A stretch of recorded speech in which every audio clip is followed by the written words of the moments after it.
में अपराधी बेखौफ होकर आपराधिक घटनाओं को अंजाम दे रहे हैं। अपराधियों ने दानापुर नगर परिषद के उपाध्यक्ष जदयू नेता दीपक मेहता को उनके घर के पास ही गोलियों से छलनी कर दिया। इलाज के दौरान निजी अस्पताल के डॉक्टरों ने मृत घोषित कर दिया। मौत की खबर फैलते ही पड़ोसियों अस्पताल में तोड़फोड़ की। यही नहीं, दानापुर में आक्रोशित लोगों ने सड़क जाम किया और आगजनी के समर्थकों ने आज सुबह में ही रोड जाम किया।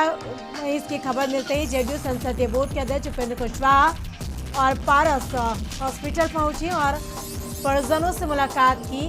उपेंद्र कुशवाहा ने इस घटना को बहुत ही दुखद बताया। मृतक जेडीयू नेता उपेंद्र कुशवाहा के काफी करीबी थे। वही सांसद रामकृपाल यादव भी जेडीयू नेता के घर पहुंचे। मृतक के परिजनों को कार्रवाई का आश्वासन दिया। इस घटना के बाद से माहौल तनावपूर्ण है। स्थानीय लोगों में हत्या के बाद बेहद नाराजगी है। उपेंद्र कुशवाहा ने कहा कि घटना बहुत ही दुखद है। इसकी हत्या के पीछे जो भी शामिल होंगे जल्द सलाखों के पीछे होंगे। आज जोड़ी विधायक रीतलाल यादव भी मृतक नेता के घर पहुंचे, परिजनों से मुलाकात की। अभी भी आक्रोशित लोग सड़क जाम कर दिए हैं। हंगामे को लेकर भारी संख्या में पुलिस बल की तैनाती की गई। पटना के दानापुर में जेडीयू नेता दीपक मेहता की हत्या पर सीएम नीतीश कुमार ने भी दुख जताया है।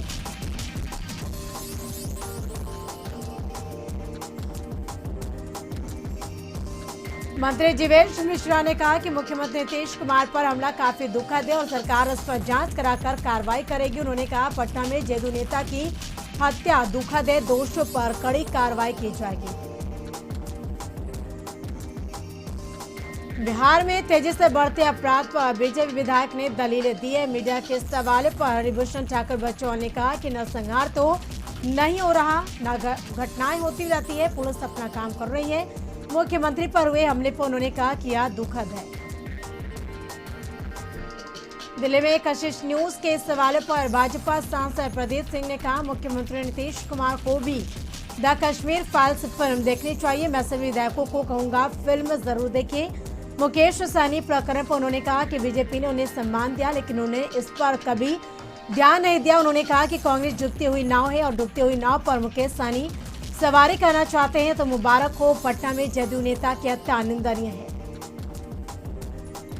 जेडीयू सांसद रामप्रीत मंडल ने कहा कि द कश्मीर फाइल मूवी सभी को देखना चाहिए ताकि कश्मीरी पंडितों के पीड़ा को समझ सके। मुख्यमंत्री नीतीश कुमार जी के पास समय रहेगा तो वो भी देखेंगे।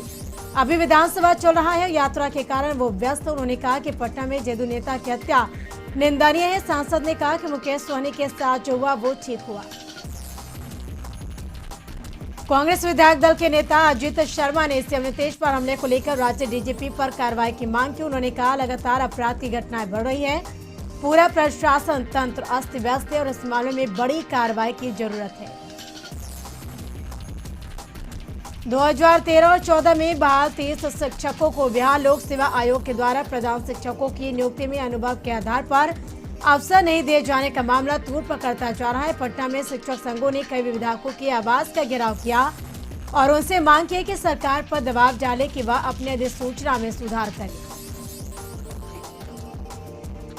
बिहार विधानसभा में बजट सत्र के 20वें दिन की कार्यवाही 2 बजे तक स्थगित कर दी गई। इससे पहले विधानसभा अध्यक्ष विजय सिन्हा ने एआईएमआईएम के विधायकों को चेतावनी दी। दरअसल हंगामा करे विधायकों से अध्यक्ष ने कहा अगर सदन के नियमों का उल्लंघन करेंगे तो विधान परिषद की तरफ कार्रवाई की जाएगी। बिहार में तेजी से बढ़ते अपराध पर बीजेपी विधायक ने दलीलें दी है। मीडिया के सवाल पर हरिभूषण ठाकुर बच्चौल ने कहा नरसंहार तो नहीं हो रहा, घटनाएं होती रहती है, पुलिस अपना काम कर रही है। मुख्यमंत्री पर हुए हमले पर उन्होंने कहा कि यह दुखद है। मंत्री की कुर्सी जाने के बाद मीडिया के सामने आए मुकेश सहनी ने बीजेपी पर आरोपों की झड़ी लगा दी। पटना में प्रेस कॉन्फ्रेंस के दौरान उन्होंने कहा कि मैंने अच्छा काम किया लेकिन मेरे साथ गलत हुआ, लिहाजा अगले महीने जनता के बीच जाएंगे। संजय जायसवाल के बयान पर उन्होंने कहा कि उनका सारा आरोप गलत है। मछुआरा समाज को सदस्य बनाना था, लिहाजा मैंने बनाया ताकि उनको आर्थिक सहायता मिले। सहनी ने कहा सरकार विभाग ने मनमाना तरीके से काम किया है, हमारे विभाग से नहीं पूछा गया, जिसके बाद मैंने सीएम नीतीश कुमार को 3 महीने में 150 पत्र लिखा। बाद में मैंने नीतीश कुमार के सामने विरोध कर इस्तीफे की पेशकश की। सहनी का आरोप है कि केंद्र सरकार सहयोग नहीं कर रहा था, विभाग पैसा खर्च नहीं कर रहा था। बीजेपी के जो लोग आरोप लगा रहे हैं उन आरोपों में मैं जांच को तैयार हूं। अगर हिम्मत है बीजेपी किसी भी मामले पर बात करे तो सहनी ने कहा बीजेपी ने विलय का ऑफर दिया था। अगर हमारी मांगे मानते हुए बीजेपी आरक्षण लागू कर देती तो मैं भाजपा में पार्टी का विलय कर हरिद्वार चला जाता। उन्होंने कहा कि मुझे जो भी करना पड़े मैं मछुआरा समाज को अधिकार दिलाकर रहूंगा।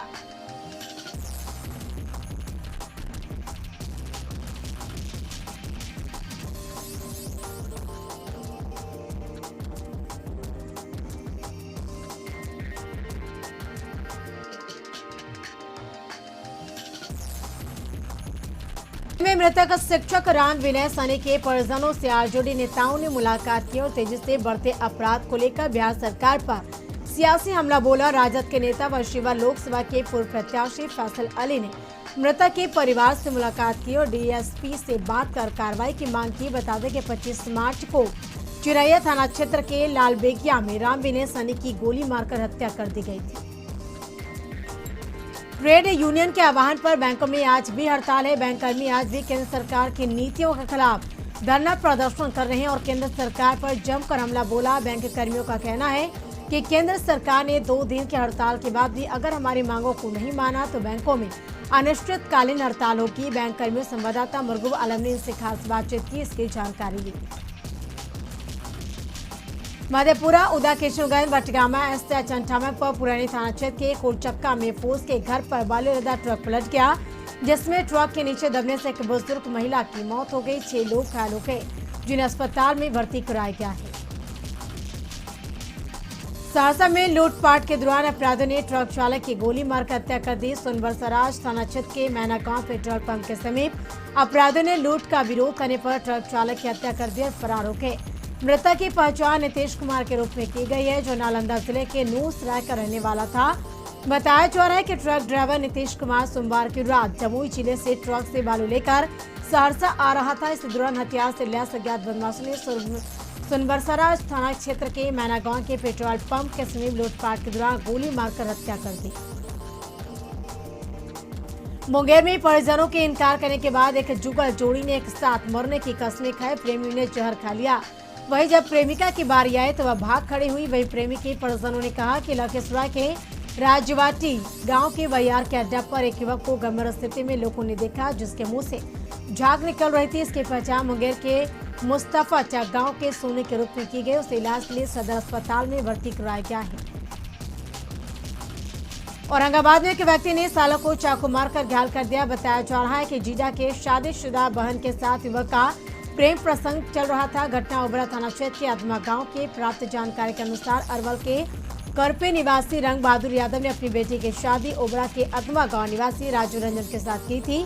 शादी के बाद उनका पुत्र नागेंद्र कुमार का आना जाना अपनी बहन के ससुराल होने लगा और इसी क्रम में नागेंद्र की आंखें अपनी बहन की शादीशुदा ननद से हो गई और दोनों ने प्यार के अलग ताने बाने बुनने लगे और जिसकी भनक बहनोई राजीव रंजन को लगी और वह इसे बर्दाश्त नहीं कर सका। इधर 2 दिन पूर्व नागेंद्र अपनी बहन के ससुराल आया हुआ था। मंगलवार की सुबह से बात को लेकर उसकी झड़प अपने बहनोई के साथ हो गई। बहनोई ने चाकू निकालकर साले पर वार कर दिया और फरार हो गया।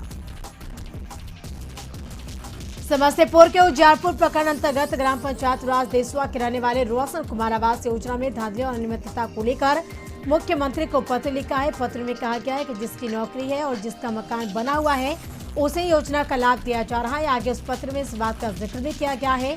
वार्ड सदस्य कहती है कि एप्लीकेशन देने से कुछ नहीं होने वाला, हमें जिससे मन होगा उसे आवास योजना का लाभ दिलाएंगे। बिहार में सरकारी विद्यालयों में बेहतर शिक्षा व्यवस्था उपलब्ध कराने का सरकार भले ही दावा कर रही है, कुछ स्कूल ऐसे भी है जो जर्जर हालत में है और उसी में बच्चे पढ़ाई कर रहे हैं। तस्वीरें समस्तीपुर के दक्षिण सिरा प्रखंड के बसडिया पंचायत के नवसृजित प्राथमिक विद्यालय मुस्तरी टोल की है। वर्ष 2007 में स्थापित विद्यालय स्थापना के समय से बगीचे में संचालित हो रही थी। वहीं वर्ष 2021 में स्थानीय विधायक आलोक कुमार मेहता के द्वारा दी गई राशि से 2 कमरों का निर्माण कराया गया। विद्यालय के एक कमरे में जहां कार्यालय चलता है तो वहीं दूसरी कमरे में वर्ग 1 से 5 तक के 137 बच्चों की पढ़ाई होती है। बात से मुस्तरी टोला की नहीं है। जिला मुख्यालय के बीचों बीच स्थित चीनी मिल परिसर से सटे प्राथमिक विद्यालय में 3 कमरे हैं। एक कमरा पूरी तरह से जर्जर हो चुका है। विद्यालय के कार्यालय कक्ष में बताए 1 से 5 तक के बच्चों की पढ़ाई होती है। इस विद्यालय में 2 महिला शिक्षक और 1 शिक्षक के साथ 101 बच्चे नामांकित हैं। 2 दिवसीय बैंक हड़ताल का असर अब बैंकों पर दिखना शुरू हो गया। हड़ताल के आज दूसरे दिन राजधानी रांची के लगभग सभी एटीएम में पैसे खत्म हो गए हैं। एसबीआई को छोड़ सभी बैंक के एटीएम बंद पड़े हैं। वहीं हड़ताल पर गए कर्मचारी आज दूसरे दिन सरकार विरोधी नारे लगा रहे हैं और सरकार से अपनी मांग पूरा करने की मांग कर रहे हैं। दरअसल आंदोलन कर रहे कर्मी बैंकों के निजीकरण, बैंक में रिक्त पदों की भर्ती को लेकर राष्ट्रव्यापी आंदोलन कर रहे हैं। बैंकों की हड़ताल और एटीएम में